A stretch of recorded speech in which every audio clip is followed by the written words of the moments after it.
Here we have an Elite Dev Diary talking about multiplayer in EliteDangerous. What you're seeing here is live gameplay footage captured from a PC. You're seeing two of us flying live, if you like. I'm flying the ship ahead. Igor, the lead programmer, is flying the ship that we've got the camera attached to. Now this pursuit, I'm not fighting back. Igor is actually trying to kill me, but obviously being fairly gentle because we want to be able to show some of the things that are going on. Now, there are things about this sequence that clearly you'll say, oh, what about this? The answer is there's no HUD, there's no cockpit view because we're not ready to show those yet. And the ship trails are placeholder. We're also not showing things like the retros on the ship, which will help show as it's turning and all that sort of thing, but we're just not ready to show those yet. Also, there's no sound, so you've got to listen to me rabbiting on. So, the other thing I wanted to talk about is how the multiplayer works. So what you're seeing here is two players working across a network effectively, but also you can choose who the players that you might meet are. There's been some mention of that already on the FAQ on Kickstarter. But the idea is you can create your own groups. So it can have a group with just friends, or you can play entirely alone, or you can decide to have a free-for-all and play with everyone else who wants a free-for-all, which can be huge numbers of players.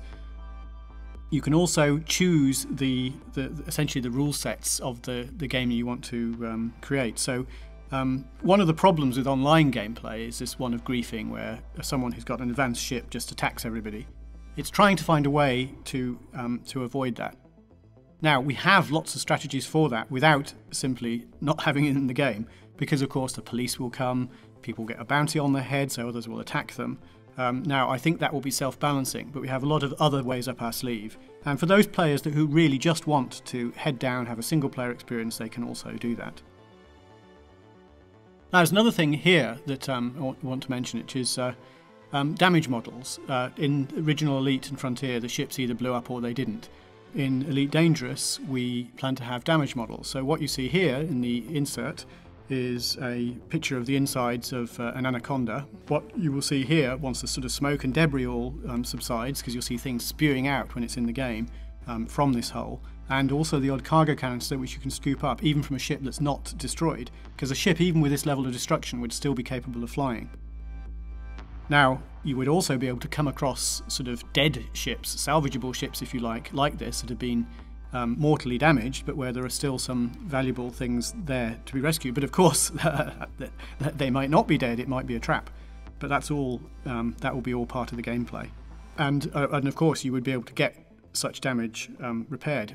What you'll be able to do is see in the hull, you can see into the interior, so you'll see that the richness of how the ship is sort of put together, if you like. There's another thing that you'll see in this video, for those who are watching, is there's a heat mechanic concept where as you maneuver more and more rapidly, your ship gets hotter and your ship gets more visible on radar from the distance because it's giving out a whole load of infrared. What this means for combat, if the combat goes on too long, other people will start coming in because they'll see you from long range. And that mechanic, well, apart from the fact it should make dogfights get sort of more interesting, and also from a third-person point of view, you see a dogfight happening, you'll want to go over there and join in because it's likely the two ships will sort of be at a lower state than they were before. And so that is not fully implemented yet, in the sense you don't see this thing flaring, but you can see some of the panels in the ship lifting up to create cooling, and that's what's being shown here.